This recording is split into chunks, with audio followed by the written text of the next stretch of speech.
Hiya, I'm Stacey. Welcome back to my channel. Today I'm going to do another tag.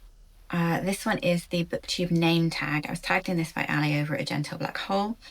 I think the tag might originally have been Aaron at Aaron Read a Book or Aaron Read a Book. So yeah, I'm going to have a crack at these prompts and see what we can come up with. So the first prompt is based on channel Violette's book Daze. And the prompt for this is a book that left you in a daze or that takes place over a few days. So I've gone with Last Night at the Lobster. This is a novella by Stuart Onan, and it takes place on the last night that a Red Lobster restaurant is going to be open before it's shut down, having been deemed by head office to not be making enough money. We follow Manny, who's the manager, as he tries to motivate the team and make this the best night that Red Lobster's ever had. He's dealing with a lot of stuff while he's doing this. He's dealing with the fact that his ex-girlfriend is one of the waitresses, and after this evening they're not going to see each other again, so this is kind of his last chance to, I don't know, win her back or sort of remedy the wrongs.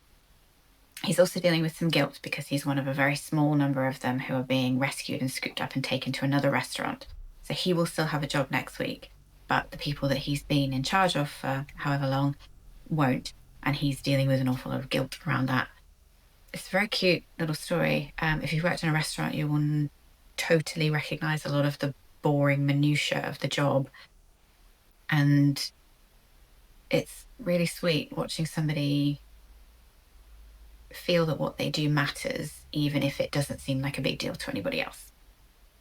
Next prompt is for the channel Sailing Through the Books, and the prompt is for a book with boats or sailing on the cover.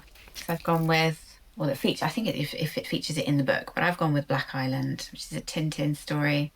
Love Tintin. It's very shiny, so I'm going to try not to. But yeah, so the Black Island, he's in the boat there, he's heading, unsurprisingly, to the Black Island. I won't talk about this, it's so short, I'm going to spoil it in 5 minutes. But there's some funny moments in this. There's also, a bit of drama at the beginning. You're going to be ready for this one. It packs a punch. Next prompt goes with the channel The Reading Hour, and it's for a quick book that you could sit down and read in one sitting. And for that, I've gone with Mrs. Caliban. This one is by Rachel Ingalls. We're following a woman who is kind of stuck in unhappy domesticity. Her husband is having an affair with his secretary. She knows this, and he knows that she knows, but they don't discuss it because they are both processing their grief. They lost a child some years before this takes place, and in the wake of grieving for that child, she miscarried the pregnancy that she was carrying at the time, and the two of them have not processed or dealt with that at all, really. They're both still locked in their pain and dealing with it in very different ways. She is starting to experience a bit of a breakdown in her sanity, and she keeps hearing and seeing things that aren't there. Particularly radio and TV shows will suddenly start to talk to her in the middle of the program. And then one day she hears a radio announcement that a creature has escaped from a nearby marine facility, having killed some members of staff there, and is on the run, and that it's very dangerous, shouldn't be approached, and that if it's seen, you should contact the authorities. She's not 100% sure if this is real or if this is one of the hallucinations that she's been having. She's even more confused when the creature turns up in her kitchen. They embark on what I can only describe as an insta romance, because this is a really short book. They are going at it really fast, very quickly. This evolves quicker than you expect it to when you start reading it. And she then goes about trying to protect him from the authorities, who will kill him when they find him, because he killed members of staff at the facility when he escaped. He's deemed to be incredibly dangerous, so they're not going to risk it. They're just going to kill him as soon as they find him. And she wants to protect him. It's really short. You can whack through this very fast, and I recommend it. It's good. Next prompt is to go with the channel Books Do Something to Me, and the prompt is to choose a book that hit you emotionally. And for this, I'm going to go with Rosamund Lupton's 3 Hours. This follows a number of characters across the day at a British school which is experiencing an active shooter incident. There are twists and turns to this. We see it from a number of different perspectives, and chapters chop backwards and forwards to different people's experiences. I read this when my eldest was in secondary school. And as a parent who is now having to support their children through lockdown drills at school and practices for when school has to lock down, having never experienced anything like this myself when we were at school, it's a really strange experience. I know other countries this will be completely normal, horrifically enough, but it's a really strange mix of fear and powerlessness and anger that you feel as a parent when your kid comes home and you've got an email saying that they're going to be doing a lockdown drill at some point, because you just sort of think, why? What on earth? And this book kind of hit me from that point of view, but also from the point of view of a mum feeling that distance from a teenage son. I don't know, I don't have daughters, so I can't speak to this in terms of girls, but certainly when your sons hit secondary school, you are much less involved in their lives than you were when they were at primary school. And you have to kind of respect that space and let them become who they are becoming, whilst also knowing that you kind of want to keep them safe and want to make sure that they're not getting involved in anything that they shouldn't be, or being targeted by anyone they shouldn't be. Yes, this book, I read it a few years ago now, but because of the timing and because of the age that my son was at the time, this one made me really, I read it in one sitting, read it in one evening, and it made me incredibly uncomfortable. And that discomfort came back in waves over the following weeks as the sort of the ideas that it discusses kind of had time to gestate and wriggle into the psyche a bit. So yeah, that's what I'm going to go with. The next prompt is to go with Ali's channel, Genteel Black Hole. And the prompt is either your favourite Pratchett book or a book that got you into a subject.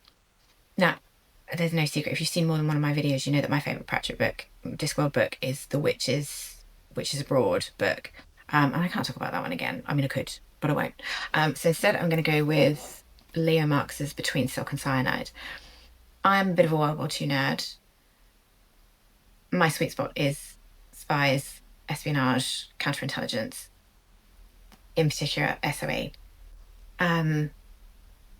Leo Marx was the son of Ben Marx, who was the owner of the bookshop in 84 Charing Cross Road. Weird little literary connection there.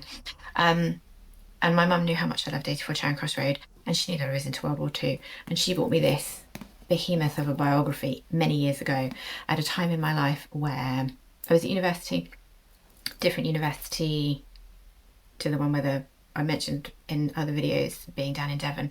By the time I was studying in Bath, I had other things going on in my life that also meant that I was traveling around a lot, and I was spending an awful lot of time zipping up and down the country on trains. And this kept me company and was read and reread on multiple train journeys and sent me down an SOE rabbit hole that I have never emerged from. And this is still one of my favourite books about World War II, about the activities of SOE, about cryptography, about espionage. It's all here, and it's very, very well written. So the next prompt is to go with, it's a tongue twister, RiffRaff's Reading Renaissance. And the prompt is a book about a character from lower social classes or a book about the Renaissance. I've gone with a book about a character from lower social classes or humbler origins. And I've gone with Sherman Alexie's The Lone Ranger and Tonto Fistfight in Heaven. This is a collection of interwoven short stories about the residents of a Native American reservation. And aside from the fact that there are some great characters in here, my favourite is Thomas Builds the Fire.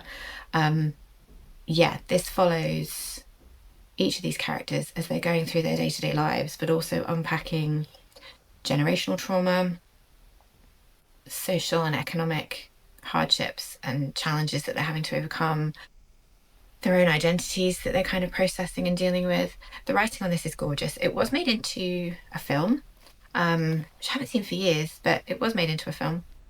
But I don't think either the film or the book got a huge amount of attention. and I never hear it particularly mentioned, but I can thoroughly recommend this. This is good. The next prompt goes with the channel Sterling Reads, and the prompt is a book with silver in it or silver on the cover.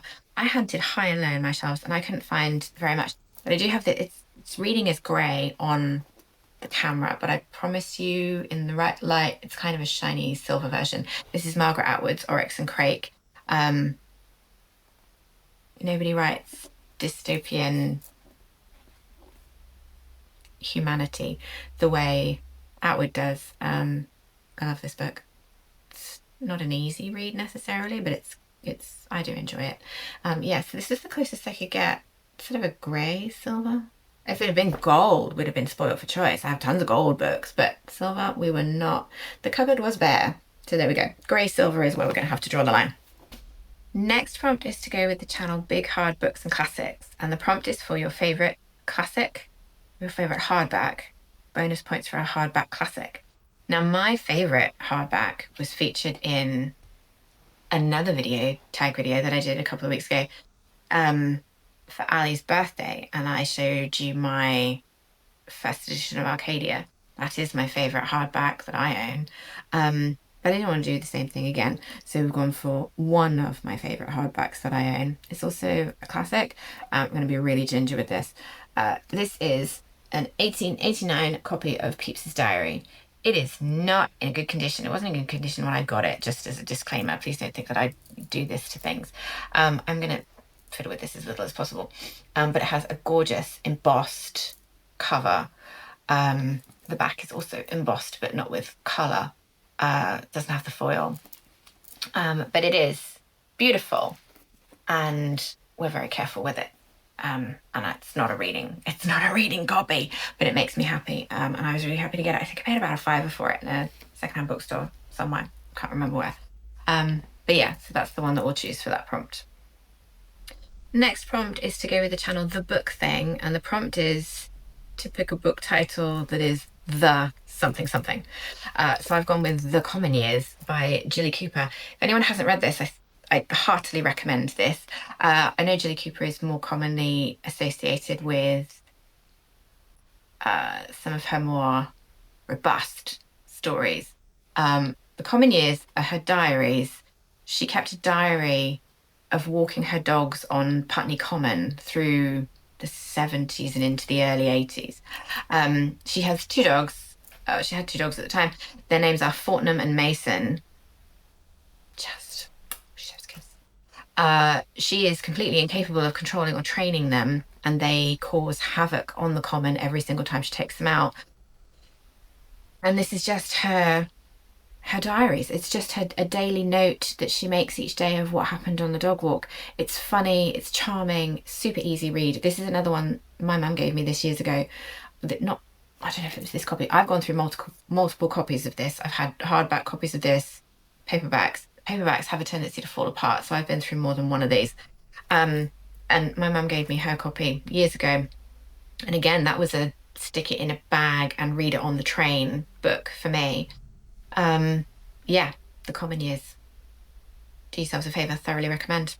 Last up, we have a bonus prompt for a book that has your channel name in it. Guys, the word vintage pops up. Fair amount, I think. The name Stacey doesn't. Certainly not my spelling of Stacey with an IE. You get authors with my name, but you don't get a huge number of... You get some book characters with my name, but not books that I'm particularly going to read, unfortunately. It turns out that Stacey, with my spelling, is associated with all kinds of stuff, but not anything that I would want to read. So we're gonna modify the spelling, and we're going to go with Babysitter's Club. This is Stacey and the Mystery of Stony Brook. I always loved the fact that one of the babysitters had the same name as me. I didn't mind too much that the spelling was different because she wasn't my favourite babysitter, so I didn't particularly feel like I identified with her. I just liked the fact that she had the same name as me. Who's my favourite babysitter, you ask? That's a very good question. Claudia. Claudia was my favourite babysitter. Just for those who are interested. So those are my answers for the BookTube name tag. Thank you very much for tagging me, Ali. And thank you very much for watching. I hope everyone's all right, and I'll see you next time. Bye.